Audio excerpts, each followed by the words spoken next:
এই পিঠের কতই না নাম, চিতই পিঠে, সরা পিঠে, আকশি পিঠে। তবে ছোটোবেলা থেকে আমি কিন্তু একে কাঁচি পোড়া নামেই চিনি। এটা বানানোর জন্য 2 কাপ পরিমাণ চালের গুঁড়ো নিয়ে তাতে সমান পরিমাণে জল অ্যাড করে ভালোভাবে প্রথমে মিক্স করে রাখতে হবে। আর হ্যাঁ, এটাতে কিন্তু আমরা একটু রেস্ট দিলে পিঠেটা আরও সফট আর সুন্দর হবে। এটাকে মিক্স করে আমি যথারীতি একটুখানি রেস্টে রেখে দিচ্ছি। তারপর এর মধ্যে দিয়ে দেব সামান্য নুন আর বেকিং সোডা। বেকিং সোডা দেওয়ার কারণে পিঠেটা কিন্তু খুব সুন্দর ফুলে উঠবে, আর দুধে ভেজানোর পরেও পিঠেটা এক্কেবারে সফট থাকবে। এদিকে দেখো, পিঠেটা কিন্তু ট্র্যাডিশনালি মাটির ছাঁচেই হয়, তবে এই ছাঁচটা এবার আমি একটু শখ করেই কিনেছি, আর কিনে দেখলাম এটা কিন্তু বেশ ইউজফুল।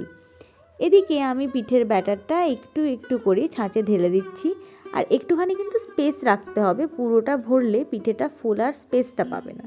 তারপর এটাকে মিডিয়াম ফ্লেমে 5 থেকে 7 মিনিট মতন ঢেকে আমাদের কিন্তু কুক করে নিতে হবে। এদিকে দেখো, পিঠের নিচটাও কি সুন্দরভাবে কুক হয়ে গেছে। পিঠে ভেজানোর জন্য এবার দুধটাকে আমাদের প্রিপেয়ার করতে হবে। এখানে আমি দুধের মধ্যে একটু তেজপাতা আর নলেন গুড় দিয়ে এটাকে ভালোভাবে ফুটিয়ে ঘন করে নেব। দুধ ভালো মতন ঘন হয়ে গেলেই আমি ছাঁচ থেকেই তুলে পিঠেগুলো একে একে এর মধ্যে দিয়ে দিচ্ছি। আর দেখো, পিঠেগুলো ঠিক কতটা সফট হয়েছে। বাস দুধে ভিজিয়ে সারা রাত রেখে সকালে ঠান্ডা ঠান্ডা পরিবেশন করো।